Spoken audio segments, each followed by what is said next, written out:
ایک گاؤں میں ایک مورخ کسان رہتا تھا۔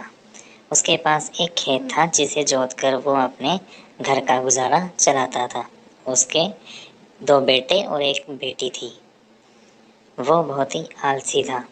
ایک دن اس نے سوچا کہ اب میں آرام کروں گا، اب میں نے کھیتوں میں ہل نہیں جوتنا ہے۔ وہ آرام کرنے گھر چلا گیا اور کچھ دن ایسے ہی گزارا کرتا رہا۔ بنا کام کیے پیسہ تو آنا نہیں تھا، تو پیسہ جب کم ہوا تو بیوی نے ایک دن ان سے بولا کہ آپ کام کرو ورنہ ہمارے گھر کا گزارا نہیں چل پائے گا، کھیت جوتو گے تو ہی پیسے آئیں گے۔ یہ سن کر وہ اٹھا اور بیل لے کر کھیتوں کی اور چل پڑا۔ چلتے اسے راستے میں ایک بزرگ دکھائی دیا۔ اس نے بولا کہاں جا رہے ہو؟ تو کسان بولا میں اپنے کھیتوں میں جا رہا ہوں۔ کیوں؟ تمہیں کھیتوں میں آج ایک سونے سے بھرا ہوا گھڑا ملے گا، اس کو لے لینا اور کبھی گھمنڈ مت کرنا اور اس کے بارے میں کسی کو بھی مت بتانا۔ یہ بول کر وہ بزرگ وہاں سے غائب ہو گیا اور کسان نے اس کی بات نہیں مانی اور اپنے کھیتوں میں اور چلا گیا۔ کسان ہل جوتنے لگا۔ جوتتے جوتتے اس کا ہل کھیت میں کہیں رک گیا اور کافی کوشش کرنے کے بعد بھی اس کے ہل باہر نہ نکلے۔ یہ دیکھ کر وہ اپنے گھر گیا اور بیوی کو بولا کہ میرے ہل پھنس گئے ہیں، چلو میرے ساتھ ان کو نکالنا ہے۔ بیوی نے سنا اور وہ چل پڑی۔ ساتھ دونوں گئے اور ہل کو نکالنے کی کوشش کرنے لگے۔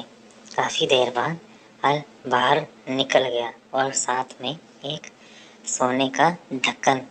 یہ دیکھ کر بیوی نے بولا کہ یہ کیا ہے؟ اور اس نے اندر دیکھا تو ایک اشرفیوں سے بھرا ہوا گھڑا ملا۔ بیوی نے کہا یہ تو سونے کا ہے، یہ تو سونے سے بھرا ہوا ہے۔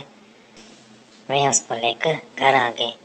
یہ دیکھ کر کسان بیوی کو بتانے لگا کہ مجھے ایک بزرگ راستے میں ملے تھے، انہوں نے کہا تھا کہ تمہیں سونے سے بھرا ہوا گھڑا ملے گا، اس کو غریبوں میں بھی بانٹنا، لیکن یہ بات کسی کو بتانا مت ورنہ ٹھیک نہیں ہوگا۔ یہ سن کر بیوی نے کہا ٹھیک ہے، ہم کسی کو نہیں بتائیں گے۔ انہوں نے اس میں سے آدھا دھن غریبوں میں بانٹنا شروع کیا تو غریب کہنے لگے کہ تمہارے پاس اتنا دھن کہاں سے آیا؟